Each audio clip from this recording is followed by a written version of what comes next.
We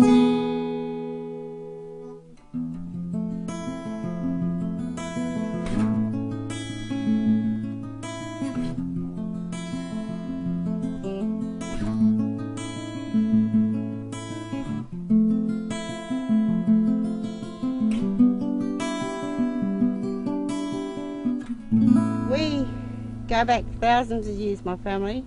They go back thousands of years as to belonging to this area, and which is why I know so much about it, because it was orally passed down to me through my father, and I've done that with my children. They all know the importance of this area. And this place here we call Mulliup.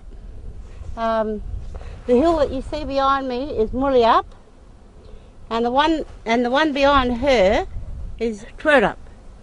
They're two sisters. They belong to the kangaroo people, which are the Sterlings. Maiangorup we call them in Noongar lingo.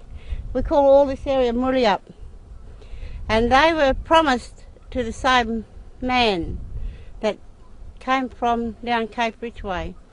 And he travelled up to where the kangaroo people picked his two brides out, which happened to be the two sisters, and they were taking them back down to Warriup. And when they got so far, they realised that the fellow that picked them, the bloke that married them, was the devil himself, Chanuk, the Chanuk. And he lived over at Warriup. And they stopped in their tracks and they realised, and they had a bit of a chat and said, look, we've got to make a run for it. So they ran straight on the foot range over there. They represent the devil's footsteps as he followed them along. And he caught them here. And their mother is Yilbrup, which is the peak behind you, is Mount Many Peaks. Her name's Yilbrup. Before they got there, he caught them here and turned them to stone. The lake systems themselves were what the devil left behind, his footsteps. And the water that you see in the lake system, the entire lake system, are the tears from those two girls. It's really a multi-component archaeological complex, this place. It's really, there's a rock shelter here under the granite that has evidence of human occupation.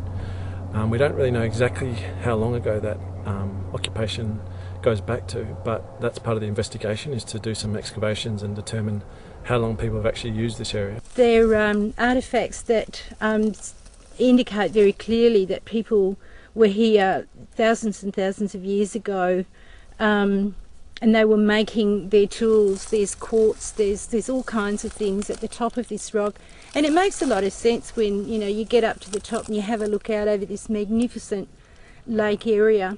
It's very sort of structured sort of occupation here. That's the sense that we get because you've got such a range of different micro environments coming together with the granite dome and the wetland and the hills in the background. Obviously where there's water there would have been lots of animals that come to drink, so handy for a food source for the people who lived here.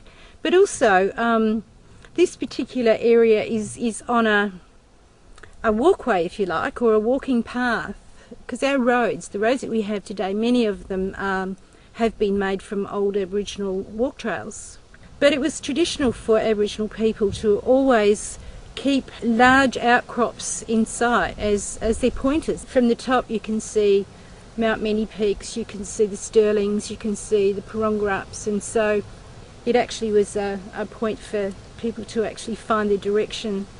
So we found evidence of this human history here in the form of stone artefacts, which basically litter the whole complex, the whole area, or all around the wetland. Lots of tools, lots of different sort of raw materials that were used to create these implements.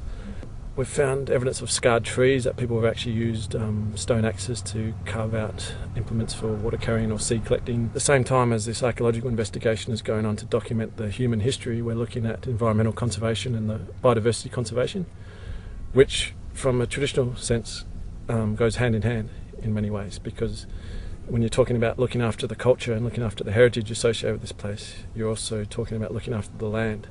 So that means, largely looking after the wetland complex and the ecosystem associated with it, which at a practical level is a lot of weed control, maintaining the sort of quality of the native vegetation, so that the system can, actually balance itself out through, maintaining the water level, the freshness of the water, maintaining that habitat for all the animals that live associated with this area. One of the projects is revegetation of the front paddock as well as the back paddock.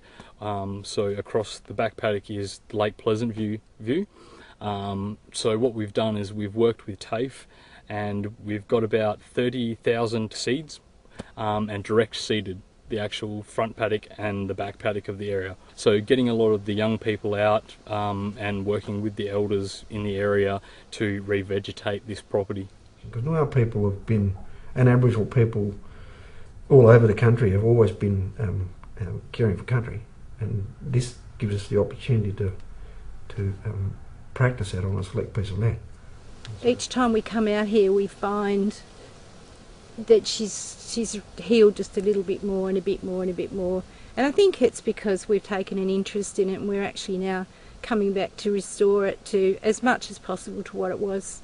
So it's all sort of interrelated. It's looking at the environmental condition and the cultural values, but the process that we do that is really a social program of where the elders are in control. They own this property. They guide and direct not only the environmental work but the archaeological work. Our elders and the Heritage Reference Group are heavily involved in all things from start to finish. We've had some major projects, some minor projects, and it's really created this sense of ownership, of wanting to be involved, of loving the place and wanting to do the right thing by it. So it's given them back a real sense of pride, I think. And one of the things we're trying to do here is look at the broader cultural landscape, and that means looking beyond the archaeological work and the sites, the specific sites on Lake Pleasant View, many peaks, and sort of seeing what are the connections culturally, to the surrounding landscape. Our cultural protocol is pretty much to work with elders, to listen to the stories and the oral history, to walk with them and to talk with them, to get an understanding of country, just to be on country. So the work that we're doing now pretty much replicates that cultural belief. The mountains and the hills you see, we call them cart. We also call our heads cart. So that's the relationship. And water is bill is when it's still water like this, or bilya is running water. We also call our mothers when they nurse us and their milk is running, that's bilya. So that's a part of us. We cherish them, we respect them. When we're on country, particularly walking in the bush, cart, the hills, they've got eyes like we have, so they watch our every move, which is why we respect our country. We can't do anything wrong in our country, we've got to respect it and we've got to look after our country. Welcome Victoria to Albany, and especially this part of the area.